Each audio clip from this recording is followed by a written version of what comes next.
1982। اس جنگ کا آغاز جون 1982 میں ہوا جب اسرائیل نے فلسطین لبریشن آرگنائزیشن PLO کو جنوبی لبنان سے باہر دھکیلنے کے بیان کردہ ہدف کے ساتھ لبنان پر حملہ کیا۔ اس جنگ کا اختتام جنگ باضابطہ طور پر 1985 میں ختم ہوئی، لیکن اسرائیلی افواج 2000 تک لبنان میں موجود رہی۔ اس جنگ کا نتیجہ یہ نکلا کہ اسرائیل PLO کو تو لبنان سے نکالنے میں کامیاب رہی، لیکن اس تنازع کے طویل مدتی نتائج برآمد ہوئے اور آخرکار جنوبی لبنان میں حزب اللہ ایک اہم قوت کے طور پر ابھرنے کا باعث بنا۔ لیکن اسرائیل صرف یہیں تک نہیں رکا، انہوں نے 2006 میں لبنان کے اوپر پھر سے حملہ کیا، جسے دوسری لبنان جنگ کے نام سے بھی جانا جاتا ہے۔ جولائی 2006 میں لبنان میں حزب اللہ کے اکثریت پسندوں نے 2 اسرائیلی فوجیوں کو یرغمال بنایا، جس کے نتیجے میں 1 ماہ تک جاری رہنے والا تنازع شروع ہوا۔ اس جنگ کا اختتام اگست 2006 میں اقوام متحدہ کے ذریعے جنگ بندی کی گئی تھی۔ اس جنگ کا نتیجہ یہ نکلا کہ لبنان اور اسرائیل کو کافی نقصان پہنچا، لیکن واضح فتح ان دونوں میں سے کسی کو بھی نہ مل سکی۔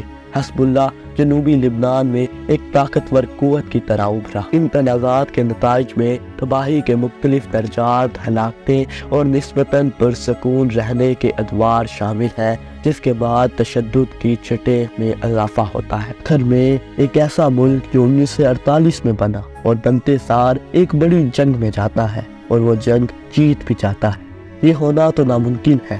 اسرائیل کو امریکہ اور یونائٹڈ نیشنز کی سپورٹ ہے، لیکن اسرائیل کو یونائٹڈ نیشنز اور امریکہ کیوں سپورٹ کرتے ہیں؟ یہ ایک بہت بڑا سوال ہے۔ اس سوال کا جواب ہم آپ کو پھر کبھی دیں گے۔ آج کے لیے شکریہ، میں ملوں گا آپ لوگوں کو اگلی ویڈیو میں، تب تک کے لیے اللہ حافظ۔